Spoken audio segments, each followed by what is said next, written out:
नमस्कार दोस्तों, आइए यूपीएससी जीएस पेपर मेंस 2 में जो पॉलिटी का प्रश्न आता है उसको हम लोग देखने का प्रयास करते हैं। हमारा प्रश्न दिया है, विभिन्न पहलों के बावजूद भारत की सार्वजनिक स्वास्थ्य प्रणाली अब भी अत्यधिक बोझिल और अल्प वित्त पोषित है।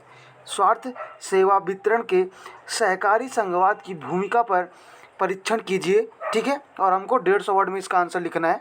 और जितने भी लोगों ने प्रीलिम्स पास किया है उनको बधाई, वो मेंस की तैयारी कर सकते हैं। और जिन लोगों ने इस बार का प्रीलिम्स एग्जाम क्लियर नहीं कर पाए, मायूस ना हो, नेक्स्ट बार देखेंगे। ठीक है, आप अपने उत्तर की शुरुआत ऐसे कर सकते हैं कि भारत में सार्वजनिक स्वास्थ्य प्रणाली कल्याणकारी राज्य सिद्धांत पर आधारित है, परंतु वर्तमान में भी इसके समक्ष अनेक चुनौतियां विद्यमान हैं। अब हम एक हेडिंग लिखेंगे, सार्वजनिक स्वास्थ्य प्रणाली के समक्ष जो चुनौतियां हैं उसके बारे में। पहला पॉइंट आप लिख सकते हैं अत्यधिक बोझिल प्रणाली, जिसमें आप लिख सकते हैं सार्वजनिक संस्थानों पर सीमित संसाधन व अत्यधिक जनता की अपेक्षाओं, परिणामतः OOPE 37% उच्च होना चाहिए। ठीक है, अगला पॉइंट आप लिख सकते हैं मांग आपूर्ति अंतराल, जिसमें 2/3 जनता ग्रामीण है जबकि 60% स्वास्थ्य शहरी क्षेत्र में ही केंद्रित है। ठीक है, अगला पॉइंट आप लिख सकते हैं सीमित निजी सहयोग की समस्या।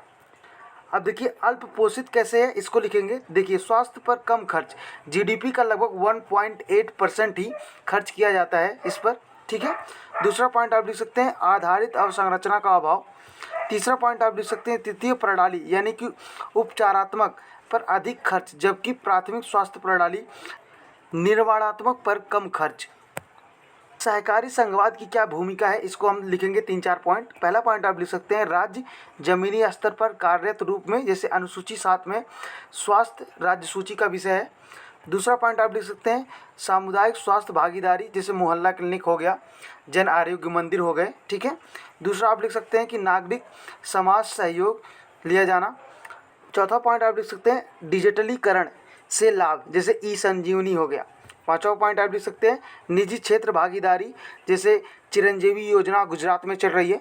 अब इतना सब लिखने के बाद आप अपने उत्तर का अंत ऐसे कर सकते हैं कि अतः सस्टेनेबल डेवलपमेंट गोल नंबर 2 के अनुरूप स्वास्थ्य प्रणाली कवरेज व्यापक रूप पर संवैधानिक अधिदेश पूर्ण करना चाहिए। Thank you so much for watching this lecture.